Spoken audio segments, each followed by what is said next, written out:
আপনারা যারা সরাসরি ঘটনা শুনছেন, মায়াবাই ভৌতিকতার পক্ষ থেকে আপনাদের সবাইকে স্বাগতম জানাচ্ছি। আশা করছি আপনারা সকলেই ভালো আছেন, সুস্থ আছেন। আজকে যে ঘটনাটি আপনাদের সাথে শেয়ার করতে যাচ্ছি, সেই ঘটনাটি সংগ্রহ করা হয়েছে রিফাত ভাইয়ের কাছ থেকে। রিফাত ভাই ওনার দাদা বাড়ির এলাকার সেই ঘটনাটা তিনি সংগ্রহ করেছেন ওনার বাবার কাছ থেকে।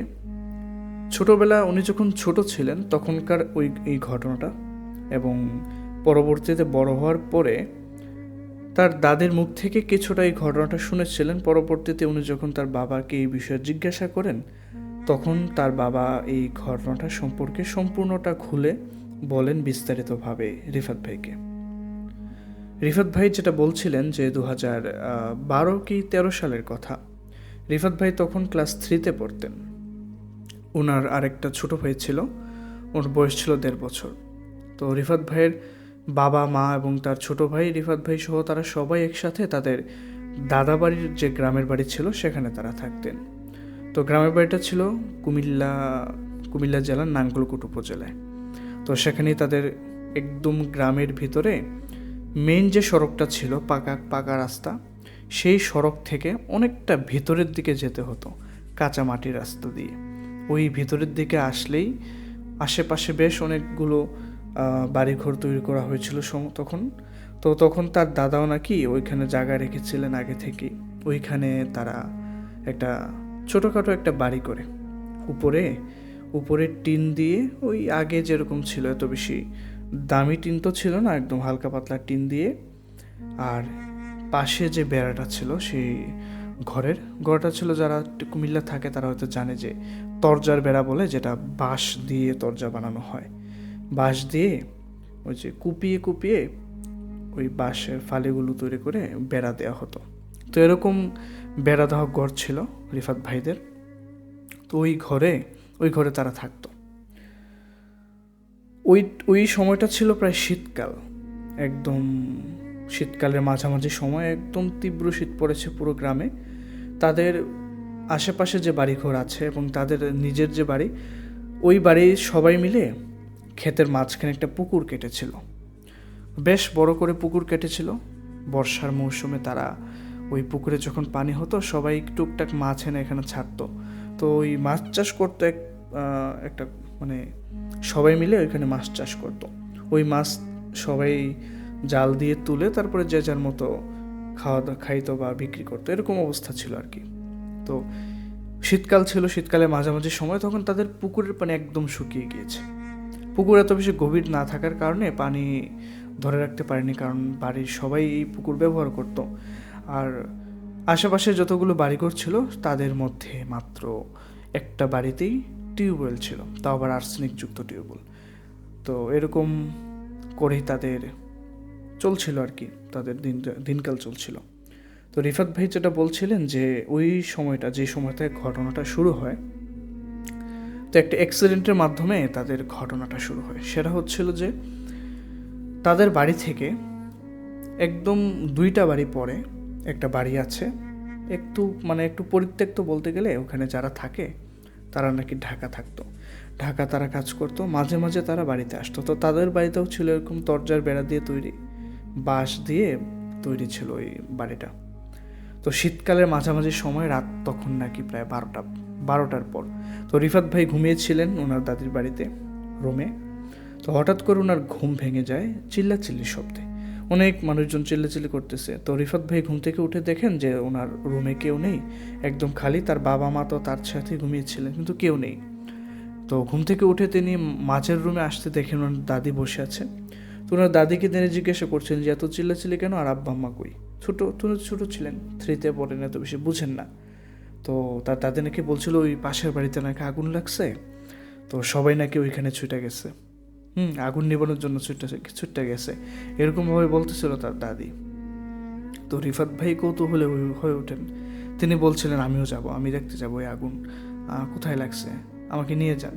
তো তার দাদি নাকি তাকে হাতে ধরে সেখানে নিয়ে যায়। তো নিয়ে যাওয়ার পর রিফাত ভাই দেখেন যে ওখানে অনেক অনেক মানুষ আশপাশ থেকে জড়ো হয়েছে। তো তাদের যে ডোবাটা ছিল, পুকুরটা ছিল, পুকুরে তো পানি ছিল না। তো পাশে নাকি আরেকটা পুকুর ছিল একটু দূরে, ওখান থেকে সবাই হাতে হাতে বালতি করে পানি নিয়ে আসছিল। তো ওই বাড়িটা একদম আগুনে পুরো দাউ দাউ করে জ্বলতেছে, মানে ওই বাড়ির কাছে ঘেঁষা যাচ্ছে না, এত পরিমাণ আগুনের তাপ ছিল তখন।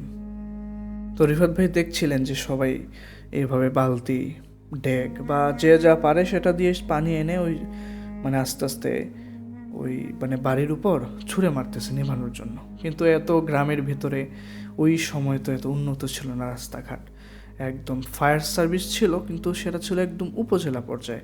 ওইখান থেকে তাদের এখানে ফায়ার সার্ভিস আসতে আসতে প্রায় ঘন্টাখানেক সময় লেগে যাবে, এত তো সময় নেই। তাই গ্রামের আশেপাশে যারা ছিল প্রতিবেশী সবাই মিলেই কাজ করছিল। আর আরেকটা দল ছিল যেটা রিফাত ভাই দেখছিলেন যে তারা লম্বা বাঁশ দিয়ে ওই ঘরটা যে ঘরের অংশটুকু পুড়েনি, ওই যে ঘরের অংশটুকুতে তখনও পর্যন্ত আগুন লাগেনি, ওই অংশটুকু তারা ধাক্কা দিয়ে বা বাঁশ দিয়ে ভেঙে ফেলার তারা চেষ্টা করছিল যাতে আগুন নিয়ন্ত্রণে আনা যায়। তো একটা পর্যায়ে প্রায় 1-2 ঘন্টা চেষ্টার পর ওই ঘরের আগুন সবাই মিলে নিভাতে পারে, সক্ষম হয় নিভাতে। তো একটা পর্যায়ে যখন সবাই জানে, আশেপাশে প্রতিবেশীরা সবাই জানে যে এই বাড়িতে কেউ থাকে না, আগুন লাগছে, তাদের বাড়ির হয়তো এই যে জিনিসপত্রগুলো হয়তো পুড়ে গেছে, কারণ এই বাড়িতে কেউ থাকে না, সবাই ঢাকা থাকে। কিন্তু আশেপাশের প্রতিবেশীরা কিন্তু তখনও জানতো না যে এই বাড়িতে 2 দিন আগে এই বাড়ি কয়েকজন লোকজন এখানে এসে উঠেছেন, তারা এখানে 2 দিন যাবৎ থাকছেন। এই বিষয়টা সম্পর্কে প্রতিবেশীরা কিন্তু অবগত ছিল না। একদম নিরিবিলি বাড়ি, কেউ এসে থাকলেও কোনো কিছু বোঝা যায় না, এরকম একটা পরিস্থিতি ছিল। তো আস্তে আস্তে রাত হয়ে যাওয়াতে আর কেউ এখানে আর এত বেশিক্ষণ থাকেনি। তো সবাই যার যার মতো আগুন নিভিয়ে আস্তে আস্তে সবাই যে যার মতো, কারণ রাত তো প্রায় 2-3টা বেজে গেছে, ঘুমাতে হবে। তো সবাই আগুন নিবানো শেষ করে যে যার মতো বাড়ি চলে যায়। সকালবেলা যখন প্রতিবেশীরা আসে তখন তারা ঘরের ভেতরে মানে ওই পুরা ঘরের ভিতরে তারা ঢুকে চেষ্টা করে যে কোথায় কি ক্ষয়ক্ষতি হলো দেখার জন্য। তো একটা জিনিস তারা আবিষ্কার করে, গ্রামের কয়েকজন মুরব্বী যখন ওই ঘরের ভেতরে ঢুকে তারা তখন স্বচক্ষে নাকি দেখতে পেয়েছিল 3টা লাশ, 3টা মৃতদেহ পড়ে আছে ওই ঘরের ভিতরে একদম দগ্ধ অবস্থায়। তাদের শরীর থেকে তখনও পুরা গন্ধ বের হচ্ছিল। আমরা যদি মাংস রান্না করি, কোনো মুরগি বা গরুর বা আমরা খাসির মাংস যদি রান্না করি, তো মাংসটা পুড়ে গেলে একদম পুরা হয়ে গেলে আগুনে যেরকম একটা গন্ধ স্মেলটা আমরা পাই, এরকম একটা গন্ধ তখনও তারা পাচ্ছিল। ভেতরে ঢুকে তারা এই জিনিসটা পাচ্ছে, ওই শরীর থেকে তখনও গন্ধ বেরোচ্ছে। কিন্তু একটা জিনিস দেখে ওইখানে কিন্তু রিফাত ভাইয়ের আব্বা উপস্থিত ছিল, রিফাত ভাইয়ের আব্বা, রিফাত ভাইয়ের দাদা, তারা উপস্থিত ছিল সেখানে। ওই ঘরের ভিতরে তারা যায়, দেখে এরকম অবস্থায় 3 রুমের মধ্যে 3টা লাশ, 3টা রুম ছিল ছোট ছোট, এই রুমগুলো তো আর বোঝা যাচ্ছে না, একদম আগুনে পুড়ে আশেপাশের দরজা, ওই যে বেড়া সব একদম পুড়ে ছাই হয়ে গিয়েছে।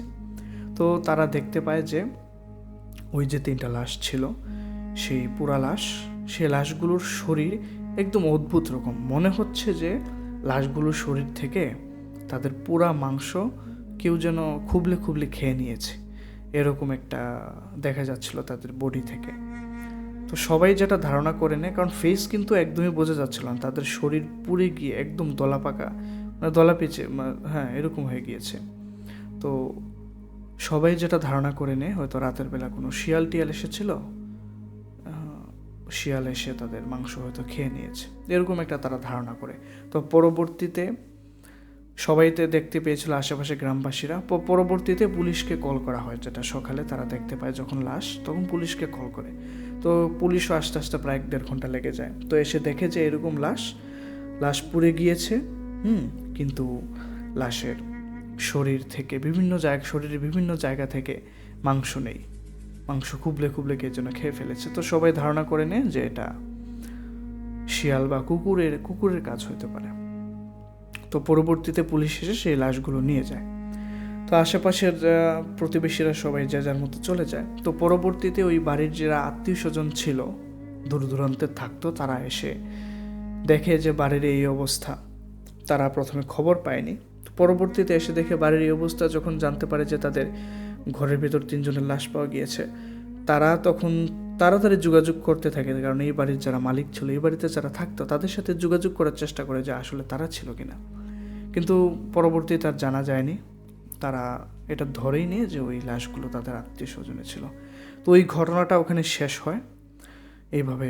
তো ঘটনাটা শেষ হওয়ার বেশ কয়েকদিন পর, হয়তো মাসখানেক পরের কথা, যেটা রিফাত ভাই বলেছিলেন, ওই বাড়ির আশেপাশের পুরা বাড়ির আশেপাশের প্রতিবেশী, এমনকি রিফাত ভাইয়ের বাবা দাদারা, তারাও দেখেছিল যে ওই পুরা বাড়ির ভেতরে বা আশেপাশে একটা লোক, সাধু বাবা টাইপের একটা লোক প্রায় সময় ঘোরাঘুরি করতো। 1 মাস পর থেকে এই জিনিসটা দেখা যায়। সে এখানে ঘোরাঘুরি করতো, কিছু খোঁজার চেষ্টা করতো, মনে হচ্ছে খুব মনোযোগ দিয়ে সে কিছু খুঁজে বেড়াচ্ছে, এরকম একটা ভাবসাব তার বোঝা যেত। তো বেশ কয়েকদিন যাবৎ তার এরকম ভাবসাব দেখে আশেপাশের কিছু লোকজন তাকে চেপে ধরে এবং তাকে জিজ্ঞাসা করে যে আপনি এখানে কি করছেন, এখানে প্রতিদিন আপনি এখানে এসে কি খুঁজেন। তো তখন নাকি ওই ব্যক্তি কোনো উত্তর দিতে পারে না। সে বলে যে না, কিছুই না, আমি এমনি এখানে ঘুরতে আসছি, দেখতে আসছি। তো পরবর্তীতে একটু সন্দেহ হয় তাদের যে এই লোকটা কি অন্য কোনো কিছু করছে কিনা, বা খারাপ কোনো কিছু উদ্দেশ্যে সেখানে ঘুরছে কিনা। তো আশেপাশের প্রতিবেশীরা তাদের নিজেদের নিরাপত্তার কথা ভেবে তারা সবাই মিলে ওই লোকটাকে বলে দেয় যে আপনাকে যেন পরবর্তীতে এখানে আর না দেখি, আপনি আর কখনো এখানে আসবেন না। তো এই কথা বলে ওই লোকটাকে সেখান থেকে বিদায় করে দেওয়া হয়। ঠিক এর পরের দিনের ঘটনা, ওই পুরা বাড়ির পাশাপাশি যে বাড়িটা ছিল, ওই বাড়িটা পরেই কিন্তু আরেকটা বাড়ি, ওই বাড়িটার পরে কিন্তু রিফাতের দাদা বাড়ি, অর্থাৎ রিফাতের বাড়ি ছিল।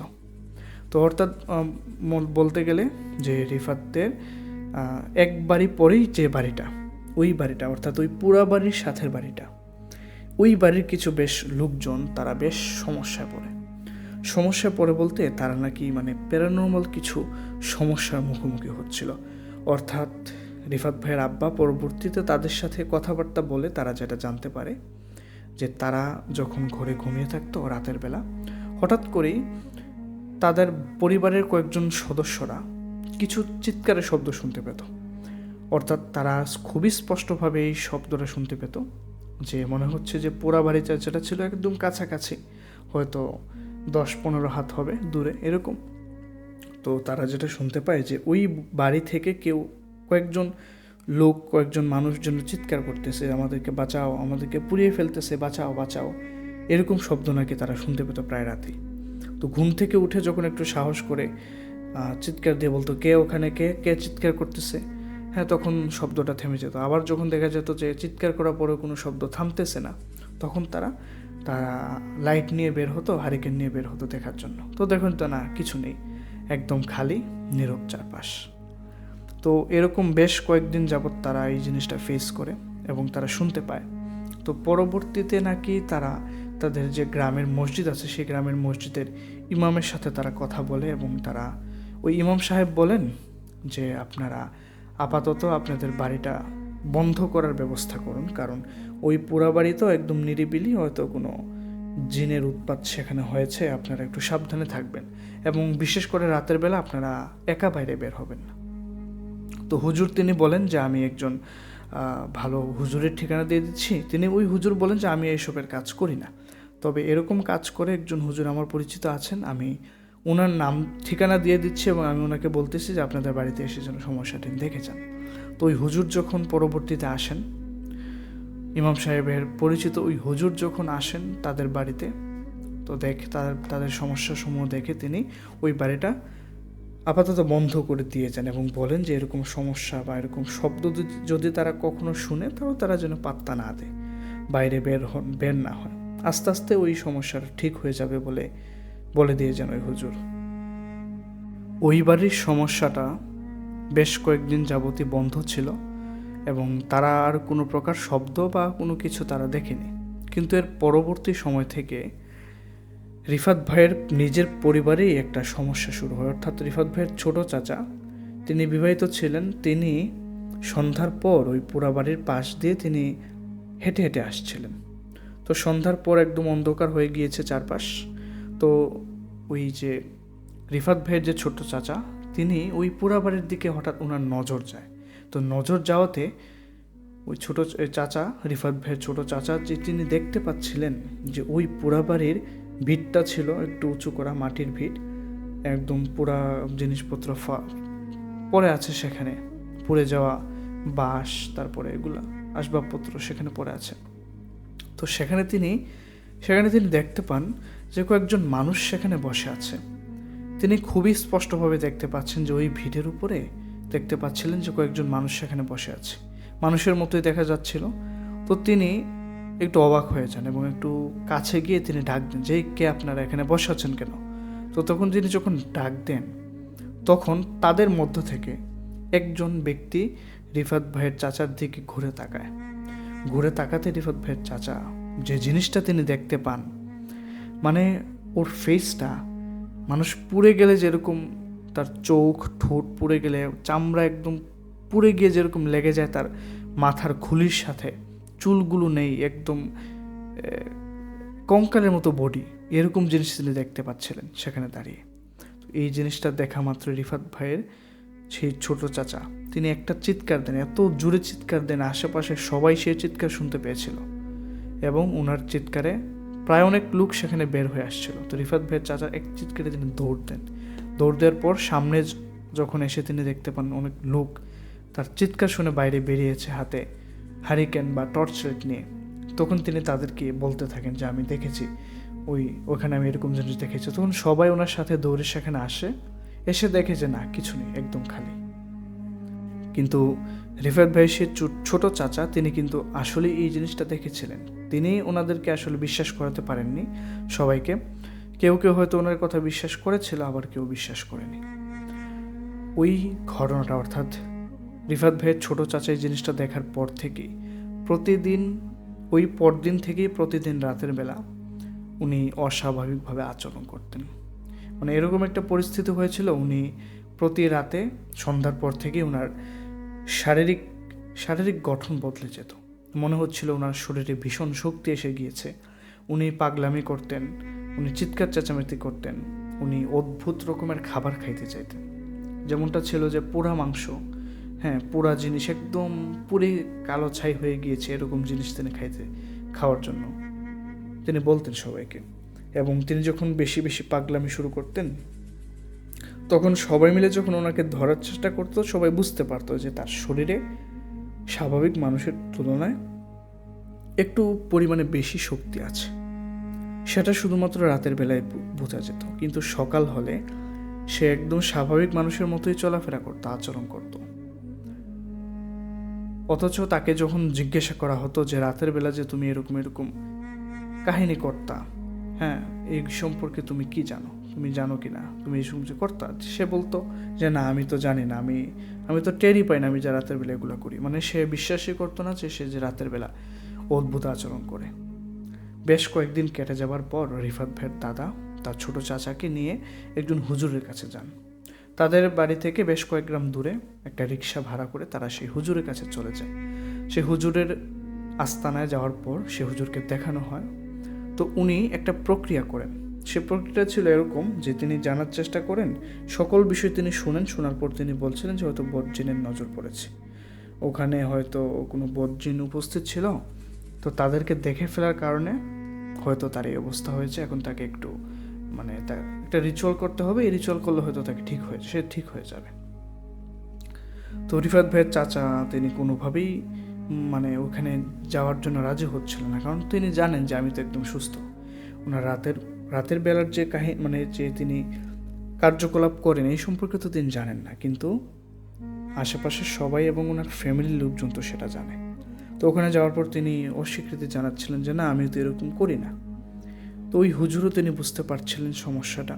তো এরপরে তিনি বলেন যে তোমার একটা কাজ করতে হবে। তো কাজটা ছিল এরকম, ওখানে একটা একচালা টিনের রুম ছিল, ওই রুমের ভেতর অনেকজন রুগী ওই হুজুরের কাছে সব সময় আসে। তো ওখানে লাইন ধরে বসে আছে অনেক রুগী। সেই রুগীদেরকে তিনি একটা কাজ দিয়েছেন যে সবাইকে বমি করতে হবে, ইচ্ছাকৃতভাবে বমি করতে হবে, এবং সেই বমির কারণে তার পেটের ভেতর থেকে যদি কোনো কিছু বের হয় সেটা দিয়ে হয়তো তিনি কাজ করবেন, এরকম একটা রিচুয়ালের কথা তিনি বলেন। তো সেখানে তিনি যান, এবং এটা তো কোনোভাবেই তিনি মানতে পারছিলেন যে আমি কিভাবে ইচ্ছাকৃতভাবে বমি করব। ওখানে বাকি সবার পরিস্থিতি দেখে তিনি নিজে একটু ঘাবড়ে যান। যে ওনার দাদাকে তিনি বারবার বলছিলেন, রিফাত ভাইয়ের দাদাকে, অর্থাৎ সে চাচা তার আব্বাকে বলছিল বারবার, তুমি কোথায় নিয়ে আসছো আমাকে, আমি তো এক স্বাভাবিক মানুষ, তুমি কেন আমাকে এভাবে হেনস্থা করতেছো। তো একটা পর্যায়ে যখন তিনি কি করবেন আর, তিনি নিজেই চিন্তায় পড়ে যান, এবং তিনি সবার কথাই বিশ্বাস করতে লাগেন যে হ্যাঁ, হয়তো রাতের বেলা তিনি এরকম অস্বাভাবিক করেন, হয়তো ওনার নিজের জন্যই ভালো হবে। তাই তিনি বসে যান সবার সাথে লাইনে। তো বসার পর একটা পাতিল দেওয়া হয়, সেই পাতিলে একটু পানি আর কি যেন খাওয়ার জন্য বলা হয় ওনাকে, তো একটা হলুদ রঙের কিছু জিনিস ছিল, ওইটা তিনি চিবিয়ে চিবিয়ে খান। খাওয়ার পর গলার ভিতর হাত দিয়ে, খুবই জঘন্য একটা ব্যাপার ছিল, যেটা রিফাত ভাই বলছিলেন যে খুবই জঘন্য একটা ব্যাপার ছিল এটা। তিনি গলার ভিতর হাত দিয়ে বারবার বমি করার চেষ্টা করছিলেন, কিন্তু পারছিলেন না। তো একটা পর্যায়ে ওনার বমি হয়। বমি হওয়ার পর ওই যেখানে যে সহকর্মী ছিল হুজুরের, সে বাইরে নিয়ে আসে তার চাচাকে, এবং সেই সে পাতিল থেকে পানি নিচে ফেলতে থাকে। নিচে ফেলতে ফেলতে একটা পর্যায়ে দেখা যায় তার পেটের ভেতর থেকে কয়েকটা ছোট ছোট কালো রঙের বস্তু বের হয়ে আসে। তো তিনি তো সকালে কোনো খাবার খাননি, কারণ এই হুজুর কাছে আসতে হলে, এই হুজুরকে দেখাতে হলে কিন্তু খালি পেটে আসতে হয়। তো যেহেতু তিনি কোনো খাবার খাননি, তাহলে ওনার পেটের ভেতর থেকে এগুলো কি বের হয়ে আসলো। তো পরবর্তীতে হুজুরকে বলার পর সেই হুজুর ওনাকে কিছু তাবিজ দেন, এবং কিছু পানি পড়া আর কাগজে কিছু তিনি লিখে দিয়ে দেন। বলেন যে এগুলো সবসময় তার সাথে রাখতে হবে, তাবিজগুলো সাথে রাখতে হবে, আর যে পানি পড়াটা দিয়েছেন সেটা নিয়ম করে 3 বেলা তাকে পান করতে হবে। দাঁড়িয়ে এক টানে 1 গ্লাস পানি তাকে পান করতে হবে, থামা যাবে না। এরকম একটা কথা ওই হুজুর বলে দেন। আর বলে দেন যে রাতের বেলা যখন যদি সে সন্ধ্যার পর অস্বাভাবিক কার্যক্রম মনে হচ্ছে, যে তার শরীরে অস্বাভাবিক কার্যক্রম শুরু হচ্ছে বা সে পাগলের মতো আচরণ করতেছে, তখন যেন ওই যে কাগজের টুকরাগুলো দেওয়া হয়েছে, সেই কাগজের টুকরাগুলো একটা গ্লাসে পানির মধ্যে ভিজানো হয়। পানির মধ্যে ভিজানোর পর ওই গ্লাসের পানিটা যখন তার শরীরে বারবার ছিটিয়ে দিতে বলা হয়। যতক্ষণ পর্যন্ত তার পাগলামি না কমে, ততক্ষণ পর্যন্ত এই গ্লাসের পানিটা যেন তার শরীরে ছিটিয়ে দেওয়া হয়। এটা খুব ভালোভাবে বুঝিয়ে দেন ওই হুজুর। তো বিকেল হয়ে যায় বাড়িতে আসতে আসতে। বিকেলবেলার পর আস্তে আস্তে সন্ধ্যা হওয়ার পর, প্রথম সন্ধ্যা মাগরিবের আজানের কয়েক ঘন্টা পর কোনো সমস্যা হয় না, স্বাভাবিকভাবেই কাটে। রিফাত ভাইয়ের ছোট চাচাও স্বাভাবিকভাবেই ছিলেন, কিন্তু এর পরে শুরু হয় তার পাগলামি। তো যখন পাগলামিটা শুরু হয়, তো তার দাদা, রিফাত ভাইয়ের দাদা তো হুজুরের কাছ থেকে সেই নিয়মটা জেনে আসছিলেন। তো পরবর্তীতে তিনি সাথে সাথে একটা গ্লাসে পানি নেন, পানি নিয়ে তিনি সে কাগজগুলো ভিজিয়ে তিনি যেই মাত্র তার শরীরে ছিটাতে যাবেন, তো তিনি নাকি খুব খারাপ ভাষায় তার দাদাকে, রিফাত ভাইয়ের দাদাকে, অর্থাৎ ওনার ওই চাচা তার আব্বাকে গালাগাল শুরু করে। হ্যাঁ, না, এটা আমাকে দেওয়া যাবে না, এইটা দিলে আমার তোর সবার ক্ষতি হবে, এরকম নাকি বারবার বলছিল। কিন্তু রিফাত ভাইয়ের দাদা সেটা তিনি উপেক্ষা করে তিনি পানি ছিটিয়ে দিতে থাকেন ওই রিফাত ভাইয়ের ছোট চাচার শরীরে। তো বেশ অনেকক্ষণ পানি ছিটানোর পর যেটা দেখা যায়, উনি স্বাভাবিক অবস্থায় ফিরে আসেন। এইভাবে বেশ কয়েকদিন চলে, এবং আস্তে আস্তে রিফাত ভাইয়ের সেই ছোট চাচা স্বাভাবিক অবস্থায় ফিরে আসে। রিফাত ভাইয়ের ছোট চাচা তখন উনি সুস্থ হয়ে যান পুরোপুরিভাবে। তখন ওই যে আশেপাশের, ওই পোড়া বাড়ির আশেপাশের যে প্রতিবেশীরা ছিল, তারা নাকি আস্তে আস্তে বিভিন্ন ধরনের সমস্যা ভোগ করছিল। তো এইভাবে একটার পর একটা ফ্যামিলি ওই পড়ে যাওয়া বাড়িটার চারপাশে, এমনকি রিফাত ভাইয়ের দাদার বাড়িটাও তো ওই বাড়ির পাশাপাশি ছিল। তো যে কারণে একটার পর একটা ফ্যামিলি ধীরে ধীরে মানে বিভিন্ন ধরনের সমস্যায় তারা ভুগছিল। বেশ কয়েক মাস যাবত সেটা চলমান ছিল। তো একটা পর্যায়ে ওই আশেপাশের মহল্লার সবাই মিলে তারা সিদ্ধান্ত নেয় একজন ভালো মানের কবিরাজ তারা আনবেন। ভালো মানের কবিরাজ তারা খোঁজ পেয়েছেন। সেই কবিরাজের বাড়ি ছিল চাঁদপুরে। চাঁদপুর থেকে ওই কবিরাজকে আনা হয়। সেই কবিরাজ তিনি আসলে যার বাড়িতে উঠেন তার যে রিফাত ভাইয়ের দাদার বাড়িতে ছিল, ওই রিফাত ভাইয়ের দাদার বাড়িতেই তিনি উঠেন এবং তিনি যতদিন এখানে থাকবেন তাদের সমস্যার সমাধান করা আগ পর্যন্ত ততদিন তিনি রিফাত ভাইয়ের দাদার বাড়িতেই থাকবেন, সেখানেই খাওয়া দাওয়া করবেন। তো তিনি প্রথম দিন থেকেই তিনি কাজে লেগে যান। তিনি প্রতিদিন রাতের বেলা বের হতেন, বিভিন্ন দিকে চারদিক ঘুরে তিনি কাজকর্ম করে তিনি আবার রুমে চলে আসতেন। তো এইভাবে 3-4 দিন কাটার পর ওই কবিরাজ যেদিন ওই মহল্লায় এসেছিল, এরপর মানে ওই দিন থেকেই ওই প্রতিবেশীরা যারা বিভিন্ন ধরনের সমস্যায় ভুগছিল, ওই ঘটনার পর থেকে, বাড়িটা পুড়ে যাওয়ার পর থেকে ওই সমস্যাটা তারা সম্পূর্ণভাবে ফেস করা বন্ধ করে দিয়েছিল। তারা কোনো ধরনের সমস্যায় ভুগছিল না। রাতে তারা যে স্বপ্ন দেখত বা ঘুমের মধ্যে যেরকম শব্দ তারা শুনতে পেত বা তাদের মনে হতো রুমের ভিতর কেউ হাঁটাহাঁটি করছে, এরকম কোনো কিছুই তারা আর কেউ টের পায়নি ওই কবিরাজ আসার পর থেকে। তো কবিরাজ 3-4 দিন টানা ওইখানে কাজ করার পর কবিরাজ তিনি যেদিন চলে যাবেন সেদিন বিকেলবেলা, তিনি রাতের বেলা চলে যাবেন, সেদিন বিকেলবেলা ওই প্রত্যেক বাড়ির একজন সদস্যকে তিনি নিয়ে একটা বৈঠকে বসেন। এদিকে এটার মধ্যে রিফাত ভাইয়ের দাদা তিনি উপস্থিত ছিলেন তাদের বাড়ির পক্ষ থেকে। তো প্রায় 8 থেকে 9 জন ব্যক্তি, 9টা বাড়ির, তার প্রত্যেকেই মুরব্বী টাইপের ছিল, বয়স্ক। তো তাদেরকে নিয়ে একটা ঘরে ওই কবিরাজ তিনি বৈঠকে বসেন এবং তিনি বৈঠকে বসে তিনি যেটা সবাইকে বলেন, যে বিষয়টা সবাই শুনে এই বিষয়টা হতভম্ব হয়ে যায়। কবিরাজ যেটা বলেছিলেন যে এটা কোনো দুর্ঘটনা ছিল না, এই বাড়িটা পুরানো হয়েছে খুবই পরিকল্পনা করে, একটা সূক্ষ্ম পরিকল্পনার মাধ্যমে ওই বাড়িটা পুরানো হয়েছে। এবং এই বাড়িটা পুরানোর মূল উদ্দেশ্য ছিল এই বাড়িতে যে 3 জন ব্যক্তি ছিল, এই 3 জন ব্যক্তির পোড়া লাশ তাদের দরকার, সেই কারণে এই বাড়িটা পুরানো হয়েছে। তো কবিরাজ যখন বলছিলেন যে এই বাড়িটা পোড়ার পিছনে একজন কালো জাদুকরের হাত আছে, অর্থাৎ একজন তান্ত্রিক যে ব্ল্যাক ম্যাজিক করে, যে কালো জাদু করে, যে জাদুটোনা করে মানুষকে, এরকম একটা ব্যক্তির হাত আছে। তো তখনই বুঝে যায় আশেপাশে যারা দেখেছে ওই লোকটাকে, যে সাধু টাইপের একটা মুরব্বী, একটা বৃদ্ধ লোক, যে যাকে যাকে দেখতে পেয়েছিল সবাই ওই পুরা বাড়িতে, যে কি যেন খুঁজছে সবাই বুঝে যায় তার কথা। তখন কবিরাজ বলেন যে হ্যাঁ, ওই ব্যক্তি সে একজন জাদুকর, সে মানুষকে ক্ষতি করার জন্য বিভিন্নভাবে সে চেষ্টা করে। তার পালিত কিছু শক্তিশালী জিন আছে, যে জিনদেরকে ভোগ দেওয়ার জন্য সে কাজগুলো করে থাকে। সে অনেক আগে থেকে সেই পরিকল্পনা করে যে এই বাড়ির 3 জন ব্যক্তিকে, কোনো না কোনো শত্রুতা ছিল ওই কবিরাজের সাথে 3 জন ব্যক্তির। তো যেই কারণে ওই সাধু ব্যক্তি, ওই কালো জাদুকর, সে চিন্তা করে যে এই ব্যক্তিদের সে পুড়িয়ে মেরে তার যে জিন আছে সেই জিনদেরকে সে ভোগ দেবে। সে আরও নানান ধরনের খারাপ কাজ করে। তাই সে প্রতি মাসে সে চেষ্টা করে সে লাশ পুড়িয়ে ওই তার শক্তিশালী জিনদের ভোগ দেওয়ার জন্য। তার লাশ যখন শেষ হয়ে যায়, সে যখন মরিয়া হয়ে ওঠে, সে কোথা থেকে সে লাশ জোগাড় করবে? সে যদি জীবিত ব্যক্তির প্রাণ নিতে পারে তো তারও ভালো, কিন্তু সে চেষ্টা করে যে যদি লাশও পাই আমি, সেই লাশ পুড়িয়ে আমি তাদেরকে ভোগ দিতে পারবো। ওই কবিরাজ তখন তিনি তো জানেন, তিনি বিভিন্নভাবে খোঁজ খবর নিয়ে তিনি এই কথাটা তিনি জানতে পেরেছেন এই বিষয়ে। তো তিনি তখন বলেন যে তান্ত্রিক, যে জাদুকর, তার বাড়ি নাকি এখান থেকে অনেক দূরে। সে তার নিজের আস্তানায় সে বিভিন্ন মানুষকে কাজে লাগিয়ে রেখেছে টাকা পয়সা দিয়ে তাকে লাশ সংগ্রহ করে দেওয়ার জন্য।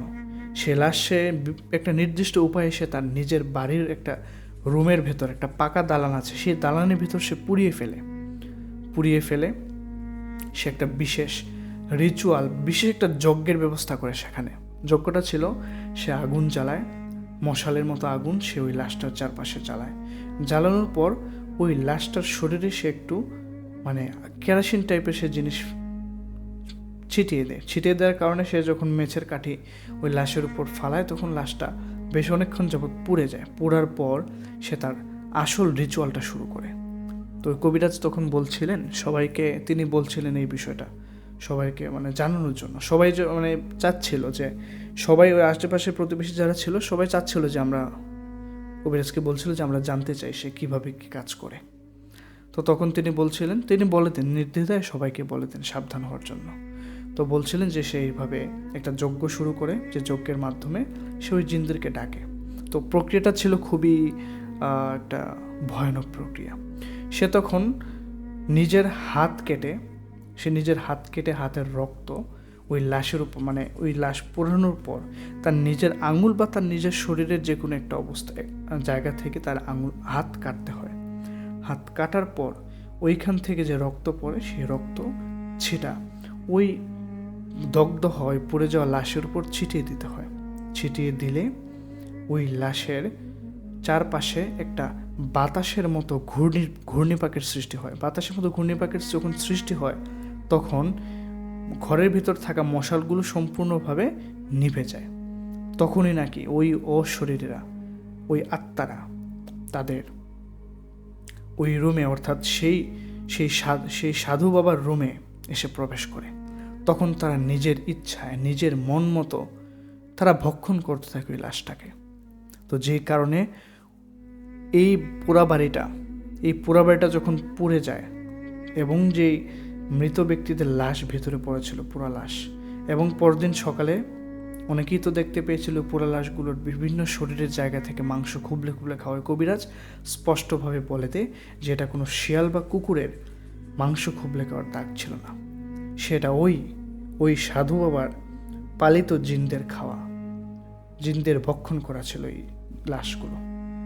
তো কবিরাজ সবাইকে এই বিষয়ে বলে দিয়ে যান, যে কারণে সবাই এই বিষয়ে জানতে পেরেছিল। এমনকি রিফাত ভাইয়ের দাদাও তিনি এই বিষয়ে জানতে পারেন।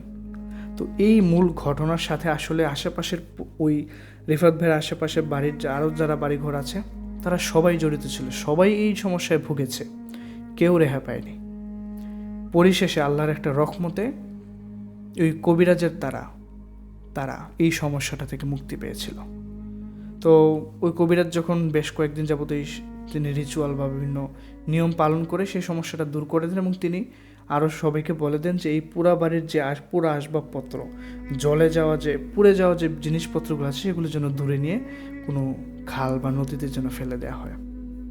তো পরবর্তীতে আশেপাশে মহল্লার সবাই মিলে সেটা পরিষ্কার করে ফেলে। তো এরপর থেকে আর তাদের ফ্যামিলি বা আশেপাশে যারা আছে পুরা বাড়ির আশেপাশে কেউ আর কোনো রকমের সমস্যা ফেস করেনি। এমনকি আস্তে আস্তে রিফাত ভাইয়ের ছোট চাচাও তিনি একদম পুরোপুরিভাবে সুস্থ হয়ে যান। তো পরবর্তীতে আর ওনার মধ্যে আর কোনো ধরনের সমস্যা পরিলক্ষিত হয়নি। তো এটাই ছিল রিফাত ভাইয়ের পাঠানো সেই ঘটনা। উনি যখন ছোট ছিলেন, একদম ক্লাস 3-তে, তখনকার সময়ের ঘটনা। ওনার দাদার কাছ থেকে একটু ছোট শুনেছিলেন, বাকিটা শুনেছিলেন বাবার কাছ থেকে, এরকম। তো অসংখ্য ধন্যবাদ রিফাত ভাই আপনার ঘটনার জন্য। আশা করছি আপনার সংগ্রহে যদি আরও অন্য কোনো ঘটনা থেকে থাকে আপনি আমাদেরকে আপনার সেই ঘটনাগুলো পাঠাবেন এবং শেয়ার করবেন। প্রিয় লিসেনার্স, চলে যাচ্ছি আজকের পর্বের পরবর্তী ঘটনায়।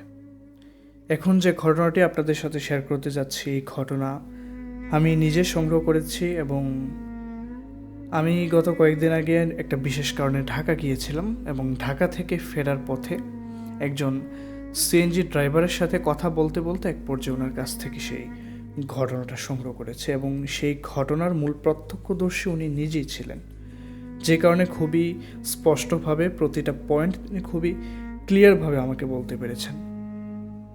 ঢাকায় আমার কাজ শেষ করতে করতে প্রায় বিকেল হয়ে গিয়েছিল। তো মাগরিবের নামাজের সময় আমি রওনা দিই গুলিস্তান থেকে। প্রায় জ্যামের কারণে 2.5 ঘন্টা লাগে আমার 2500 ফেরিঘাট বিশ্বনন্দী ফেরিঘাট আসতে। তো সেই ফেরিঘাট থেকে ফেরি পার হয়ে যখন আমি আমার বাড়ির উদ্দেশ্যে একটা সিএনজিতে উঠি, তো অনেক রাত হয়ে যাওয়ার কারণে প্রায় আটটার মতো বেজে গিয়েছিল। তো যেই কারণে এত রাতে আসলে অনেক সিএনজি ড্রাইভার তারা আসতে চায় না এত দূরে, প্রায় 1-1.5 ঘন্টার মতো রাস্তা, এত দূরে আসতে চায় না। তো যিনি আসবেন ওনার বাড়ি সেখানেই, ওই ফেরিঘাটেই। তিনি একটু ভাড়া বেশি চাচ্ছেন, যে তিনি ভাড়া বেশি হলেও তিনি নামিয়ে দিয়ে আসবেন বাড়িতে। তো আমরা 5 জন সেই সিএনজিতে উঠেছি, আমি ছিলাম সামনে বসেছিলাম ড্রাইভারের সাথে। তো আমরা রওনা দিই।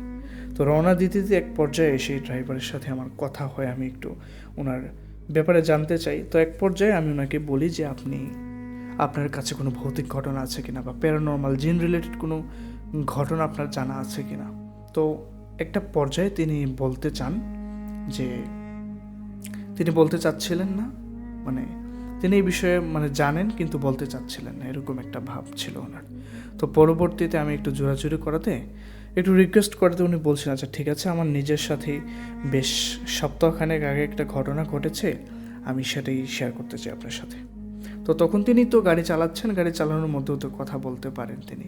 তো তিনি বলতে শুরু করেন যে এরকমই একটা ট্রিপ নিয়ে তিনি যাচ্ছিলেন রামচন্দ্রপুরের উদ্দেশ্যে, অর্থাৎ বিশ্বনন্দী ফেরিঘাট থেকে তিনি রামচন্দ্রপুর যাওয়ার জন্য একটা ভাড়া তিনি পান, এবং সেখানে ছিল 2 জন ব্যক্তি। তারা রিজার্ভ যাবে, তাদেরকে রামচন্দ্রপুর নামিয়ে দিয়ে তিনি আবার ব্যাক করবেন। সময়টা ছিল রাত 8:30। তিনি সেখান থেকে রওনা দেন। একদম শীত তো পড়ে গিয়েছে, প্রায় আমাদের বাংলাদেশে তো শীত পড়ে গিয়েছে প্রায় 2-3 সপ্তাহ হবে, এরকম তো শীত পড়ে গিয়েছে। তো গ্রামে এরকম অবস্থা যে খুবই ঠান্ডা পড়েছে, এবং খোলা যে রাস্তাগুলো আছে, অর্থাৎ আশেপাশে জমিন, মাঝখানে রাস্তা, সেগুলোতে কিন্তু কুয়াশা থাকতো প্রচুর।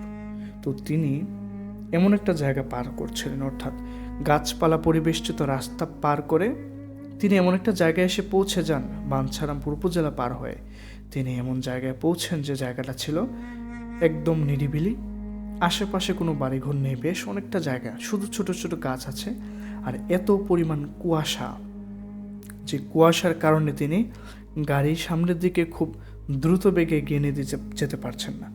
নিজের মনের মধ্যে একটা ভয়, যে ওই এলাকাতে, বিশেষ করে ওই এলাকাগুলোতে, নিরিবিলি এলাকাগুলোতে ডাকাতের একটা ভয় থাকে, রাতের বেলা খুব রিস্ক নিয়ে গাড়ি চালাতে হয়। তো 2 জন যে ব্যক্তি ছিল তারা খুবই রিকোয়েস্ট করার কারণে একটু ভাড়া বেশি বাড়িয়ে দেবে এই বলে তিনি ওই সময় গাড়িটা রওনা দেন, তিনি রাজি হয়ে যান। তো ওই সময়টা যেখানে তিনি ছিলেন, যে ওই রাস্তাটা একদম করা, খুবই কুয়াশাচ্ছন্ন ছিল। খুবই কুয়াশাচ্ছন্ন থাকার কারণে তিনি গাড়ির গতিটা তিনি কমিয়ে দেন। তো কমিয়ে দেওয়ার পর হঠাৎ করে ওনার চোখে পড়ে 2 জন ব্যক্তি দাঁড়িয়ে আছে রাস্তার পাশে। তো তিনি প্রথমে ভয় পেয়ে যান। তিনি গাড়ির দ্রুত একটু টান দেন, একটু দূর থেকে তিনি দেখতে পাচ্ছিলেন, কুয়াশার এরিয়াটা একটু কমেছিল। তো তিনি প্রথমে ভয় পেয়ে যান যে হয়তো কোনো খারাপ লোক হবে, ডাকাত হবে। কিন্তু পরবর্তীতে দেখেন যে না, 2 জন লোকের বেশভূষা একটু ভালো টাইপের লাগতেছে, হয়তো তারা বিপদে পড়ছে। তিনি একটু গাড়িটা ব্রেক করেন। তো ব্রেক করার পর তিনি যেটা বুঝতে পারেন যে ওই 2 জন ব্যক্তির সাথে একটা পাটের ছলা ছিল। পাটের ছালা যে আছে না, সেই ছালার বস্তা ছিল, বস্তাটা একটু বড়ই ছিল, মুখ রশি দিয়ে বাঁধা ছিল। তো ওই 2 জন ব্যক্তি হাত দিয়ে ইশারা করাতে তিনি গাড়িটা থামান। তো 2 জন ব্যক্তিরই কিন্তু মুখোশ পরা ছিল। মুখোশ পরা বলতে অনেক ড্রাইভাররা দেখা যায় যে মুখের মধ্যে বড় কাপড় দিয়ে মুখোশ টাইপের পরে রাখে। তো তিনি ভাবলেন হয়তো শীতের মধ্যে কুয়াশা, ওই ব্যক্তিরা মুখোশ পরে রেখেছে। তো তারা বলতেছে, তাদের পরনে ছিল শার্ট প্যান্ট, একদম শু টাইপের এরকম জুতা আর কি। তো ওই 2 জন ব্যক্তি যখন ইশারা দেয়, তিনি তাদের সামনে গিয়ে গাড়ি থামানোর পর ওই 2 জন ব্যক্তি বলতেছে, একটু ভারী গলায় তারা বলতেছে যে আমরা তো সামনে যাব, আমাদেরকে নামিয়ে দেন, আমরা কোনো গাড়ি পাইতেছি না। তো 2 জন ব্যক্তি পিছে তো আগে থেকেই 2 জন ছিল, তো পিছে একজন উঠে বসে ওই বস্তাটা নিয়ে, আর আরেকজন ওনার সাথে সামনে বসে। তো তিনি গাড়ি টান দেওয়ার পর তিনি গাড়ি চালাচ্ছেন। একটা পর্যায়ে তিনি পেছনের 3 জন ব্যক্তি, যে 2 জন ব্যক্তি তো আগেই ছিল, যারা গাড়ি রিজার্ভ করেছিল, আর আরেকজন নতুন করে উঠেছে, আর আরেকজন তার ওনার সামনে বসে আছে। তো পিছে থাকা এক ব্যক্তির সাথে ওই দুইজন ব্যক্তি কথা বলতেছে। তো তারা জিজ্ঞাসা করতেছে, আপনার বস্তার মধ্যে কি দুর্গন্ধ বের হচ্ছে, কি আছে আপনার বস্তার ভিতর? তো এইরকম কথাবার্তা চলার এক পর্যায়ে ওই লোক দুইজন যখন জিজ্ঞাসা করতেছে ওই নতুন ব্যক্তিকে যে আপনার বস্তার ভিতরে কি দুর্গন্ধ ছড়াচ্ছে কেন, তখন ওই লোকটা বলে, আমার বস্তার ভিতরে মরা লাশ। এই কথাটা যখন বলে তখন ওই প্রথম দুইজন ব্যক্তি, উনি কিন্তু শুনছিলেন, উনি শুনে একটু অবাক হয়ে যান। তিনি তো গাড়ি চালাচ্ছেন, মনোযোগ তো নষ্ট করা যাবে না, পেছনের দিকে তাকানো যাবে না। তো ওই দুজন ব্যক্তি একটু অবাক হয়ে বলে, মিয়া ফাইজলামি করেন, মরা লাশ কিলো কুই আন্তাজে মান্তাজে কথা বলেন আপনি এগুলা। তো তখন ওই ব্যক্তি বলে, হ্যাঁ ভাই, আমি মরা লাশ নিয়ে যাইতেছি আমার বস্তার ভিতর, দেখবেন আপনি, দেখবেন আমি মুখ খুলে দেখামো, ওই লোকটা বলতেছে। তো তখন ওই ড্রাইভার, অর্থাৎ সেই শিপন ভাই ওই সিএনজি ড্রাইভার, ওনার নাম ছিল শিপন। তো ওই শিপন ভাই তিনি ওনার পাশে থাকা যে লোকটা ওনার সাথে একটু গাড়িতে উঠেছে, ওনার পাশে থাকা লোকটা যে আপনার সাথে লোকটা কি বলতেছে, এর ভিতর বলে লাশ বস্তার ভিতরে, হ্যাঁ বস্তার ভিতরে লাশ আছে, আমরা লাশ নিয়ে যাইতেছি। এই কথা শোনার পর ওই পিছে থাকা দুইজন ব্যক্তি বলে, ভাই গাড়ি থামান। তো সাথে সাথে শিপন ভাই সিএনজি দাঁড় করান রাস্তার পাশে, দাঁড় করে দুইজন ব্যক্তি বলে, আপনার নামে যান, কি আনছেন আপনারা, কি শুরু করছেন এগুলা? ওই দুইজন ব্যক্তি খুব রাগ করে, তাদের ফেস এতটা খারাপ দেখাচ্ছিল, মানে শিপন ভাই আসলে তিনি বুঝতে পারেননি তখন, ওনার মনে হচ্ছিল স্বাভাবিক মানুষের মতোই হয়তো তারা বিহেভ করতেছে। কিন্তু শিপন ভাই যে তার দেখেন যে ওই দুজন ব্যক্তি খুব রাগ করে নেমে যায় গাড়ি থেকে এবং বস্তাটা সহকারে নেমে যায়। তো শিপন ভাই কিন্তু গাড়িতেই বসা ছিল, ওই দুইজন ব্যক্তি তো গাড়িতে বসা ছিল, তারা দুইজন নেমে গিয়েছে নতুন যারা। তো তিনি তাদের কাছে ভাড়া চাচ্ছেন যে ভাড়া দেন আমাকে। তো ভাড়া দেওয়ার আগে যে ভাড়া দিব, তারা বলতেছে ভাড়া দিব, কিন্তু এর আগে একটা জিনিস দেখে না, তারা মুখে তো মুখোশ পরা, তিনি তাদের ফেস দেখতে পাচ্ছেন না। ওই দুজন ব্যক্তির মধ্যে একজন বলতেছে যে আমি বস্তাটা খুইলা দেখাই আসলে মরা লাশ কিনা, আমি কি মিথ্যা কথা কইতাছি কিনা।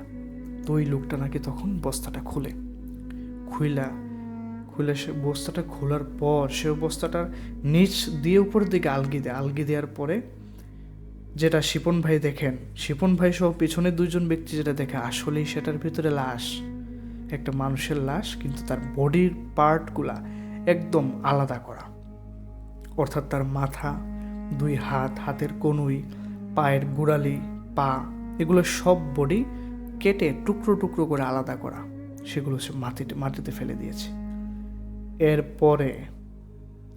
এরপর মুহূর্তে যেটা ঘটে, তারা তো দেখে একদম অবাক, এবং সবারই একদম শিপন ভাই, সিএনজি ড্রাইভার শিপন ভাই সহ পিছনের যে দুইজন ব্যক্তি ছিল তাদের বুক ধরফর করা শুরু করে দিয়েছে। তারা ভয়ে তারা চিৎকার চেঁচামেচি শুরু করে দেয়। তখন ওই দুজন ব্যক্তি তাদের নিজের মুখোশটা খোলার পর প্রথমে তো চোখ দেখতে পেয়েছিলেন শিপন ভাই, যে রাগান্বিত অবস্থা, তার কপাল কুঁচকে আছে, চোখ দেখে বোঝা যাচ্ছে সে খুবই রাগান্বিত, কিন্তু তাদের ফেস তো তিনি দেখতে পাচ্ছিলেন না মুখোশের কারণে। কিন্তু ওই দুজন ব্যক্তি লাশটা ফেলার পর যখন তাদের মুখোশটা খুলে শিপন ভাই সহ পিছের দুজন ব্যক্তি সহ স্পষ্টভাবে দেখতে পায়, ফেসটা এতটাই জঘন্য এবং বিচ্ছিরি, ওনার জীবনে, শিপন ভাই বলেন যে ওনার জীবনে তিনি কোনোদিন এরকম মানে বিভৎস চেহারার লোক তিনি দেখেন নাই। মানুষের মতোই দেখতে, কিন্তু খুবই বিভৎস, দাঁতগুলো বের হয়ে আছে সামনের দিকে। এই জিনিসটা দেখা মাত্র শিপন ভাই আর দেরি করেন নাই, তিনি ভাড়া কিসের নেবেন, তিনি এরা তো মানুষ জাতির সদস্য না, তিনি বুঝে ফেলেন। একটা টান দেন তিনি, খুবই দ্রুত তিনি গাড়ি ভাগান, পিছনের দিকে ফিরে তাকানোর আর সাহস পাননি তারা। এক টান দিয়ে একদম উড়াধুরা তিনি গাড়ি চালাচ্ছিলেন। তখন এতটা ভয় পেয়ে তিনি গাড়ি চালাচ্ছিলেন, পেছনের দুইজন ব্যক্তিও ভয় পেয়ে আছে, তারা বলতেছে ভাই আর গাড়িটা আস্তে চালান, যে কোনো মুহূর্তে অ্যাক্সিডেন্ট হতে পারে, গাড়িটা আস্তে চালান। শিপন ভাইয়ের তো কোনো হোশ নাই, এটা জিনিসটা দেখে, তিনি জীবনে যে জিনিস দেখেন নাই, জীবনে যে জিনিস ফেস করেন নাই, এই জিনিস ওনার সাথে আজকে ঘটেছে। উনি উড়াধুরা গাড়ি টানতেছেন এই অন্ধকারের মধ্যে, কুয়াশাচ্ছন্ন রাতের বেলা, রাত বাজে 9:30 10টার কাছাকাছি, তিনি গাড়ি টানতেছেন সমানে। এই জিনিসটা পার করার পর এখানেই কিন্তু ঘটনাটা শেষ হয়ে গেলে শিপন ভাই বলছিলেন ভালো ছিল যে হ্যাঁ এইখানে শেষ হয়ে গিয়েছে, শেষ, আর কোনো সমস্যা নেই, আমরা নিরাপদে আমাদের গন্তব্যে পৌঁছাতে পেরেছি। না, এরকমটা ঘটেনি। ওইখানে যাওয়ার আগ পর্যন্ত রাস্তার মাঝখানে যে আরও কত ঘটনা শিপন ভাইয়ের সাথে ঘটেছে, শিপন ভাই সবগুলো বলতে শুরু করেন আমার সাথে। তো তিনি তখন বলেন যে আমি যখন গাড়ি টানছিলাম তখন তো পিছনে দুজন বলছিল যে ভাই আস্তে আস্তে চালান। তো আমার আস্তে আস্তে হুঁশ ফিরে আসে এবং আমি একটু স্বাভাবিক হই, তবু আমার বুকের ধরফর, তারপর আমার হাত দুইটা এমনভাবে কাঁপতেছিল, আমি আর গাড়ি স্বাভাবিকভাবে ধরে রাখতে পারতেছিলাম না। শিপন ভাইয়ের জন্য, আসলে শিপন ভাই সহ ওই দুইজন ব্যক্তির জন্য ওই রাতটা ছিল কাল রাত। আসলে তাদের খুবই দুর্ভাগ্য ছিল এই রাতটা, যে কারণে তারা এরকম সমস্যায় তারা পড়েছিল। কিন্তু আল্লাহর রহমতে সবাই স্বাভাবিকভাবেই সুস্থভাবে বাড়িতে বেঁচে ফিরতে পেরেছিল। তো যাই হোক, পরের যে সমস্যাটা ঘটেছিল সেটা হচ্ছে বেশ অনেকক্ষণ যাবত ক্লান্ত শরীর নিয়ে, কাপা শরীর নিয়ে যাবে তিনি গাড়ি চালাচ্ছিলেন, তিনি একটু দুর্বল হয়ে পড়েন। তো তিনি বলেন আমি একটু গাড়িটা সাইড করতে চাই, একটু দোকানপাট দেখে, দোকানপাট তো সব বন্ধ, এই তো রাতে তো গ্রামের দোকানপাট খোলা থাকে না। তো তিনি দেখতে পান মার্কেটের মতো রাস্তার পাশে একটা দোকান, অনেকগুলো দোকান রাখা, একটা খালি জায়গা আছে, সেখানে তিনি গাড়ি রাখতে পারবেন। তো শিপন ভাই, সেই সিএনজি ড্রাইভার শিপন ভাই তখন গাড়িটা সাইড করে তিনি আশেপাশে দেখার চেষ্টা করছিলেন কোনো মানুষজন আছে কিনা। বাড়িঘর তিনি দেখতে পাচ্ছিলেন, কিন্তু তিনি সাহস পাচ্ছিলেন না মানুষকে গিয়ে ডাকবেন। তো ওনার তখনও প্রচণ্ড ভয় করছিল।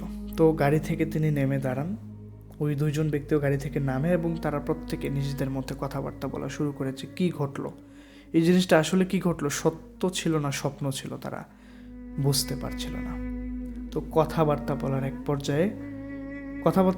এক পর্যায়ে শিপন ভাই যেটা দেখতে পান, দূর থেকে একজন ব্যক্তি তাদের দিকে এগিয়ে আসছে, তার হাতে টর্চ লাইট মেরে তার দিকে এগিয়ে আসছেন। তো আসার পর তিনি ওই ব্যক্তিকে বলেন যে আমাদেরকে একটু পানি খাওয়ার ব্যবস্থা করে দিবেন কিনা, আমাদের গলা মুখ শুকিয়ে গিয়েছে, আমরা অনেক ভয় পাইছি।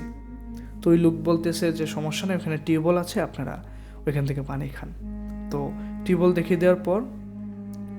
দেখিয়ে দেওয়ার পর তারা ওইখানে গিয়ে পানি খায় এবং ওই লোকটা তখন জিজ্ঞাসা করে যে কী হয়েছে আপনাদের সাথে।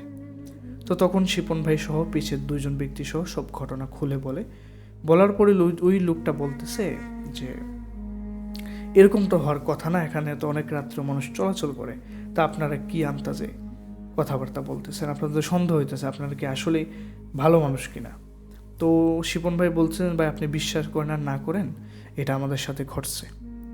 তো ওই লোক বলতেছে যে ঠিক আছে, আপনারা এখন চলে যান, এখানে বেশি রাত করে থাকবেন না, কারণ এখানে মানুষজন এত রাতের বেলা বের হয় না, আপনারা তাড়াতাড়ি দ্রুত চলে যান। তো শিপন ভাই তখন আবার গাড়ি নিয়ে রওনা দিয়ে তিনি চালাচ্ছেন। এটা ব্রিজ তিনি পার হয়েছেন, ওনার যেটা মনে হচ্ছিল, যেটা তিনি মনে করতে পারছিলেন যে উনি একটা ব্রিজ পার করেছিলেন। ব্রিজ পার করে তিনি নেমে গিয়েছেন ব্রিজটা। তো ব্রিজটা নামার পর তিনি একটু সামনে গিয়ে আবার একটা স্টিল ব্রিজ ছিল, সেই স্টিল ব্রিজে যখন তিনি উঠেন, শিপন ভাই যেটা দেখতে পান যে স্টিল ব্রিজে অনেক গাড়ি, স্টিল ব্রিজের সামনের দিকে পুরো জাম লেগে আছে গাড়িগুলো তিনি দেখতে পাচ্ছিলেন। তো অনেকক্ষণ যাবৎ সেখানে ওয়েট করার পর সে গাড়িগুলো ছাড়ার পর শিপন ভাই অবাক হয়ে যান, এই জিনিসটা দেখে যে ওই গাড়িগুলো মুহূর্তের মধ্যে ওনাকে ছাড়িয়ে অনেক দূরে চলে যায় এবং তিনি সিএনজি টেনে ওই গাড়িগুলোর কোনো খোঁজ পান নাই। গাড়িগুলো যে কোথায় চলে গিয়েছে, শিপন ভাই তিনি জামে পড়েছিলেন ব্রিজের উপরে, স্টিল ব্রিজের উপরে, গাড়িগুলো কয়েক মিনিটের জন্য তিনি দেখেছিলেন। এরপর জাম ছুটার পর ওই গাড়িগুলো এত স্পিডে যে কোথায় চলে গিয়েছে শিপন ভাই আর টের পান নাই, আর তিনি খুঁজেও পান নাই। এই কথা তিনি পেছনের দুইজনের সাথে শেয়ার করেন যে কি আমি গাড়িগুলো না দেখলাম একটু আগে সামনে, এগুলা কই গেছে, আমি তো খুঁজে পাইতেছি না, পুরো রাস্তা ফাঁকা। তো এরপর তিনি মনে মনে ভাবেন যে গ্রামের আশেপাশে চিপাচাপা রাস্তা দিয়ে হয়তো অন্য কোনো দিকে চলে গিয়েছে। স্বাভাবিকভাবে শিপন ভাই তখনও গাড়ি চালাচ্ছেন, নিজের ভিতরে তো একটা ভয় ঢুকে গিয়েছে একটা ঘটনার কারণে। শিপন ভাই একটা কবরস্থান পার হবে, রাস্তার পাশে তো কবরস্থান পড়ে, সম্ভবত ওইটা কোন এলাকার জন্য একটা কবরস্থান ছিল, ওনার ওই এলাকার নামটা মনে নেই, কারণ তিনি ওই এলাকায় নতুন, ওই দিকে তিনি নতুন গাড়ি চালাচ্ছেন বেশ কয়েক মাস ধরে, কিন্তু প্রত্যেক এলাকার নাম ওনার ঠিকভাবে মনে থাকে না। তো যে কারণে ওনার ঠিকভাবে মনে পড়ছিল না, উনি ঢুকে যান ওই রাস্তা দিয়ে এবং দেখছিলেন যে রাস্তার পাশে কবরস্থান, বিশাল বড় কবরস্থানের ভিতরে লাইট জ্বালানো। তো তিনি বাম মানে গাড়ি চালাচ্ছেন, কবরস্থানটা পার হচ্ছেন, কিন্তু কবরস্থানটা পার হওয়ার সময় শিপন ভাই যেটা দেখেন যে কবরস্থানের রাস্তার পাশে, কবরস্থানের দেয়াল ঘেঁষে অনেকজন লোক দাঁড়িয়ে আছে। খুবই অদ্ভুতভাবে তিনি দেখতে পান অনেকজন লোক সেখানে দাঁড়িয়ে আছে এবং তারা অদ্ভুতভাবে তারা কবরস্থানের দিকে তাকিয়ে কি যেন করতেছে। তিনি এটা খুবই স্পষ্টভাবে নিজের চোখে শরীরে তিনি নিজের স্বচক্ষে তিনি এটা দেখতে পেয়েছিলেন। এমনকি পেছনে যে দুইজন যাত্রী ছিল তারা ওই জিনিসটা দেখতে পায়। রফিক ভাই গাড়ি থামান নাই। ওই যে পিছনে যে ছিল তিনি বলছিলেন যে গাড়ি থামায়েন না, তো তিনি গাড়ি থামান। তো শিপন ভাই তিনি গাড়ি চালাচ্ছেন এক টানা সমানে। তো এই জিনিসটা তারা ফেস করে, এই জিনিসটা তারা দেখে যে অনেক লোক ওই কবরের পাশে কবরস্থানের পাশে একদম ওয়াল ঘেঁষে দাঁড়িয়ে আছে। অদ্ভুতভাবে এই জিনিসটা দেখার পরও তারা ভয় পায়, তারা টানে গাড়ি, তারা এখানে থামায় না। শিপন ভাইও গাড়ি থামায় না, তিনি টানছিলেন সমানে। তো একটা পর্যায়ে হঠাৎ করে শিপন ভাইয়ের গাড়ির একটা সমস্যা দেখা দেয়। শিপন ভাই তো ভয় পেয়ে যান, না আল্লাহ আজকে আমাদের ভাগ্যে কি রাখছে আল্লাহই ভালো জানে। সমস্যাটা এমন হয়েছিল যে শিপন ভাই একটা স্পিড ব্রেকার, আস্তে গাড়িটা স্পিড ব্রেকার, তো গাড়ি ব্রেক করতে হয়। তিনি স্পিড ব্রেকার পার হওয়ার জন্য যখন গাড়িটা ব্রেক করেন, আস্তে করে গাড়িটা স্লো করেন, তখন পার হওয়ার সময় ওনার গাড়ির স্টার্টটা বন্ধ হয়ে যায়, যে কারণে উনি পুনরায় গাড়িটা স্টার্ট করতে পারছিলেন না। একটু সমস্যা দেখা দিয়েছে। এমনিই তাদের মানসিক কন্ডিশন ভালো না, এর মধ্যে যদি গাড়ির এই অবস্থা হয় নির্জন রাস্তায়, রাত বাজে প্রায় 10টার কাছাকাছি, তাহলে তো সবাই ভয় পাবে স্বাভাবিক। শিপন ভাইও ভয় পাচ্ছিল, এমনকি পিছের দুজন যাত্রীও তারা ভয় পাচ্ছিল। শিপন ভাই নামেন গাড়ি থেকে। গাড়ির কিন্তু সামনের লাইটটা জ্বালানো ছিল, স্টার্ট না হলেও কিন্তু ব্যাটারি দিয়ে সামনের লাইটটা জ্বালানো যায়। তো সামনের লাইটটা তিনি জ্বালিয়ে রেখে তিনি গাড়ির পেছনের ইঞ্জিনের যে কাভারটা আছে সেটা তিনি খুলে তিনি কি যেন চেক করছিলেন। চেক করার পর তিনি যখন চেক করছিলেন তখন তিনি দুইজন ব্যক্তি যে ভেতরে বসা ছিল তারা কিন্তু নামে নাই গাড়ি থেকে, তারা ভেতরে বসা ছিল। তখন তিনি শুনতে পান যে ওই দুজন ব্যক্তি ওনাকে ডাকছেন, এই শিপন ভাই আপনি সামনে আসেন, দেখেন সামনে কি। এই কথা যখন বলে শিপন ভাই চমকে ওঠেন এবং তিনি সামনে যান, গাড়ির পেছন থেকে ইঞ্জিনের কাভারটা লাগিয়ে তিনি সামনে আসেন। এসে তিনি দেখেন যে ওই দুজন ব্যক্তি গাড়ির ভেতরে বসা আছে, তারা সামনের দিকে অবাক দৃষ্টিতে তাকিয়ে আছে। তো শিপন ভাইও যেটা দেখতে পান গাড়ির হেডলাইটের আলোয় যে কতগুলো শিয়াল এবং তারা একটা লাশ টেনে নিয়ে এসেছে। লাশটা ছিল কাফনের কাপড় পরানো, কিন্তু লাশ কিন্তু দেখা যাচ্ছিল না, বোঝা যাচ্ছে ওই কাফনের কাপড়ের ভিতরে লাশ আছে। তো বেশ কতগুলো শিয়াল ঠিক গাড়ির থেকে 10-15 হাত সামনে, এই অবস্থাটা, কতগুলো শিয়াল দাঁড়ানো, তারা টেনে হিচড়ে ওই লাশটাকে নিয়ে এসেছে, কাফনের কাপড় পরানো লাশটা। কোনোভাবেই শিপন ভাই কোনোভাবে বিশ্বাস করছেন যে না, এটা সত্যি না, এটা আপনারা বিশ্বাস করবেন না, আপনার সামনে যাওয়ার দরকার নাই, এগুলা ভয়ঙ্কর। তখন শিপন ভাই তিনি তো প্লাগটা মুছে ততক্ষণে তিনি লাগিয়ে দিয়েছিলেন ইঞ্জিনের। তো এরপর তিনি গাড়িটা স্টার্ট দেন এবং আল্লাহর রহমতে শিপন ভাই যেটা বলছেন, আমার গাড়ি তখন স্টার্ট নিয়ে নেয়। শিপন ভাই একটাই চিন্তা করতেছেন, সামনে আমি তাদেরকে পাশ কাটিয়ে কিভাবে যাব। শিপন ভাই তিনি বুঝতে পারছিলেন এটা স্বাভাবিক না, এটা সত্য না। সত্যিকারের যদি শিয়াল হইতো, সত্যিকারের শিয়াল এইভাবে আল্লাহর সামনে কখনোই আসতো না। আর এটা কখনোই পসিবল না, এতগুলো শিয়াল একটা আসতো লাশ কাফনের কাপড় নিয়ে।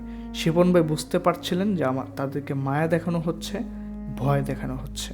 শিপন ভাই একটাই কথা ভাবছেন তিনি সেখানে তখন, যে তিনি কীভাবে তাকে ওই শিয়াল এবং ওই কাফনের কাপড়ের যে লাশটা ছিল ওইগুলো কীভাবে তিনি পার হয়ে যাবেন। এই কথা ভাবতে ভাবতে আল্লাহর নাম নিয়ে তিনি রওনা দেন, তিনি গাড়ি টান দেন এবং একটু স্পিডে তিনি টান দেন। ওই জিনিসগুলো তিনি পার করে আসলে তিনি খুব দ্রুত বেগে তিনি রওনা দিয়ে দেন।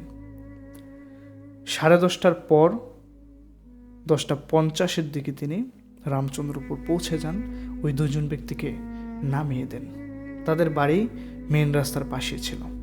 শিপন ভাই বলছিলেন, ভাই দেখেন, এর চেয়ে অনেক গভীর রাতেও আমি গিয়েছি, ডাকাতের ভয় আছে, কিন্তু আজকে যে আমাদের সাথে ঘটনাগুলো ঘটলো ভাই, আমার পক্ষে সম্ভব না, আমার সাহসে কুলাচ্ছে না ভাই, আমি যাব। এমনকি ওই দুইজন যাত্রীও ভয় পেয়ে আছে, তারা খুবই খুবই দুর্বল হার্টের মানুষ, তারাও ভয় পেয়েছে এবং তারা বলছে যে ভাই আপনার যাওয়ার দরকার নাই, আপনি আজকে রাত্রে আমাদের এখানে থেকে যান। তো শিপন ভাইও তিনি রাজি হয়ে যান, আর কোনো উপায় ছিল না। ওই দিন রাতের বেলা শিপন ভাই সহ ওই দুইজন ব্যক্তি যাদের বাড়িতে তিনি ছিলেন, ওই দুজন ব্যক্তি এক ঘরেরই লোক ছিল। এক ভাই, মানে দুই ভাই ছিল দুইজন, আর শিপন ভাই তো ড্রাইভার। তো তিনজনেরই ওই রাতে পরিবারের সকল সদস্যরা এই ঘটনাটা শোনার পর স্বাভাবিকভাবে খাওয়া দাওয়া করে তারা ঘুমাতে যায়। ওই রাতে তাদের প্রচণ্ড জ্বর আসে, শিপন ভাই সহ ওই দুজন ব্যক্তি সহ প্রচণ্ড জ্বর আসে। তো পরদিন সকালে শিপন ভাইকে নিয়ে ওই দুজন ব্যক্তি গ্রামের বাজারে, রামচন্দ্র বাজারের একটা ডাক্তারের দোকানে যায়, ফার্মেসিতে যায়। সেখানে গিয়ে তারা ওষুধ কিনে দেয়, শিপন ভাইকেও কিনে দেয় ওষুধ কিনে দেওয়ার পর, তো এই শরীর নিয়ে শিপন ভাই তিনি বলছেন যে আমি কোনোভাবেই গাড়ি টান দিতে পারবো না, আমি এই গাড়ির নিয়ন্ত্রণে রাখতে পারবো না কোনোভাবেই আমার এই শরীর নিয়ে। ওই দুজন ব্যক্তি খুবই ভালো মনের মানুষ ছিলেন। তারা বলছিলেন যে ঠিক আছে, আমাদের শরীরও তো খারাপ, আপনি এক কাজ করেন, আপনি আজকের দিনটাও থাকেন, দরকার হলে যদি শরীর ভালো হয় তাহলে আপনি চলে যাবেন, কারণ তো প্রায় 1.5 ঘন্টার রাস্তা ওনাকে ড্রাইভ করতে হবে। তো শরীর যদি ভালো না থাকে তাহলে তো ড্রাইভ করা পসিবল না। তো ওই দিন পরের দিনও শিপন ভাই ওই দুইজন ব্যক্তির বাড়িতে থাকেন।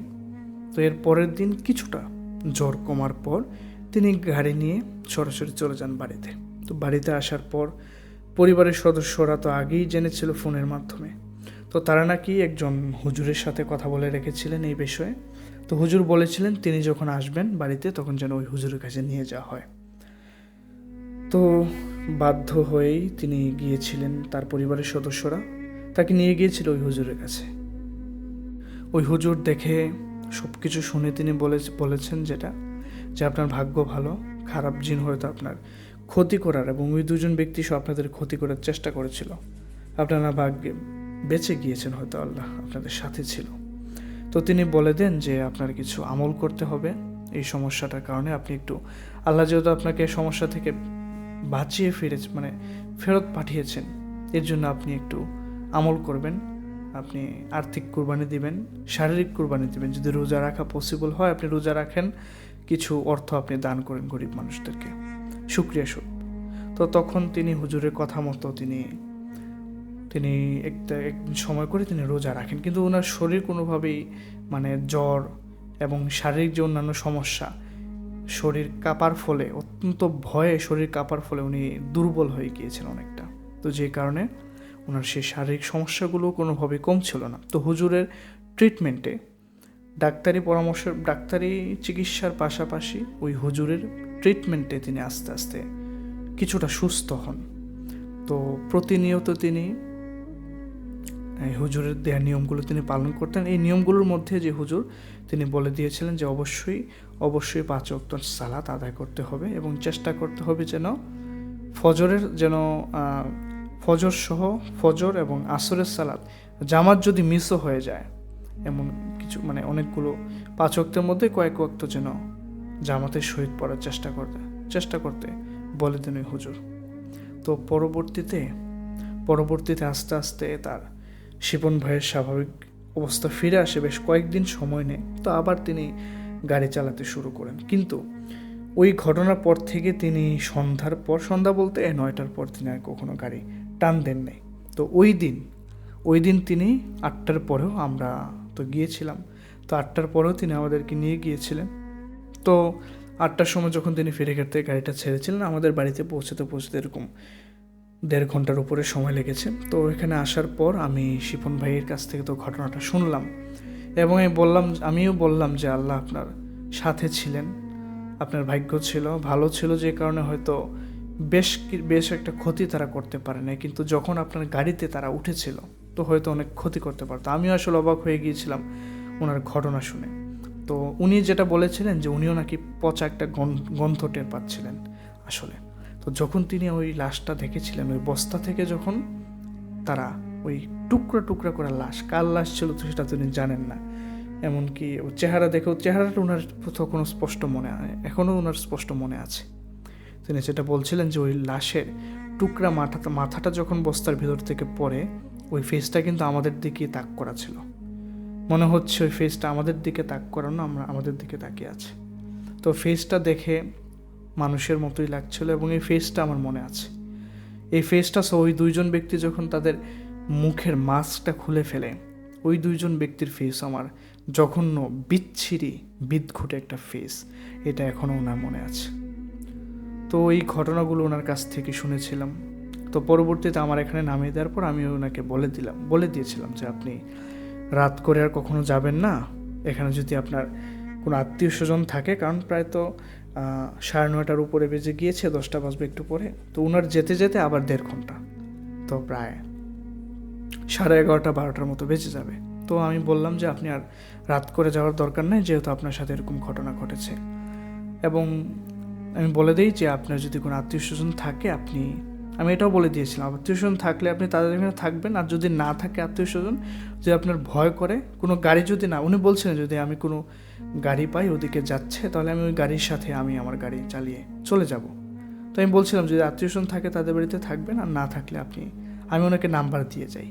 আমি ওনাকে নাম্বার দিয়েছিলাম যে আপনি নাম্বারে আমাকে কল করবেন, আমি আপনাকে আমার বাসায় থাকতে দেব। তো উনি বলেন যে আচ্ছা ঠিক আছে, শুক্রিয়া। তাই কথা বলে তিনি চলে যান। তো পরবর্তীতে আমি আর রাতের বেলা ওনাকে কল দিই নাই, সকালে আমি কল দিয়েছিলাম। সকালে কল দেওয়াতে উনি বলেন যে ওনার নাকি ওই আমি যেখানে নেমেছি আমাদের গ্রামের আশেপাশে একটা গ্রামে ওনার আত্মীয় আছে, তিনি সেখানে থেকে গিয়েছিলেন। তো এই ছিল যেটা শিপন ভাই, সেই সিএনজি ড্রাইভার। র্যান্ডমলি আমি ওনার কাছ থেকে সেই ঘটনাটা সংগ্রহ করেছিলাম। আমি ওনার কাছ থেকে জানতে চেয়েছিলাম, তাই হয়তো তিনি আমাকে বলেছেন। আমি জিজ্ঞেস না করলে তো এই ঘটনাটা সংগ্রহ করতে পারতাম না। তো খুবই ভয়ঙ্কর একটা ঘটনা এটা। আমি যদি নিজে সেটা ফেস করতাম, অবশ্যই আমি সেখানে স্বাভাবিক সেন্স নিয়ে আমি সেখানে কখনোই টিকে থাকতে পারতাম না, হয়তো অজ্ঞান হয়ে যেতাম। তো যাই হোক, যেটা ওই ড্রাইভার শিপন ভাই যেটা ফেস করেছেন সেটা আসলেই একটা খুবই ভয়ানক একটা জিনিস ছিল। তো সেই শিপন ভাই, আমি ওনাকে বলেছিলাম যে এই ঘটনাটা কিন্তু আমি আমাদের ইউটিউব প্ল্যাটফর্মে শেয়ার করবো, আপনার কোনো আপত্তি না থাকলে। তখন বলে অবশ্যই আপনি শেয়ার করতে পারেন, সমস্যা নেই। তো অসংখ্য ধন্যবাদ শিপন ভাই আপনাকে, আপনার সেই ঘটনার জন্য। তো প্রিয় লিসেনার্স, আপনাদের সংগ্রহে যদি এরকম কোনো ভৌতিক ঘটনা থাকে তাহলে আপনারা আমাদের সাথে শেয়ার করতে পারেন। তো এই ছিল আজকের ঘটনা। আপনারা ভালো থাকবেন, সুস্থ থাকবেন। বিদায় নিচ্ছি আজকের পর্ব থেকে। আল্লাহ হাফেজ।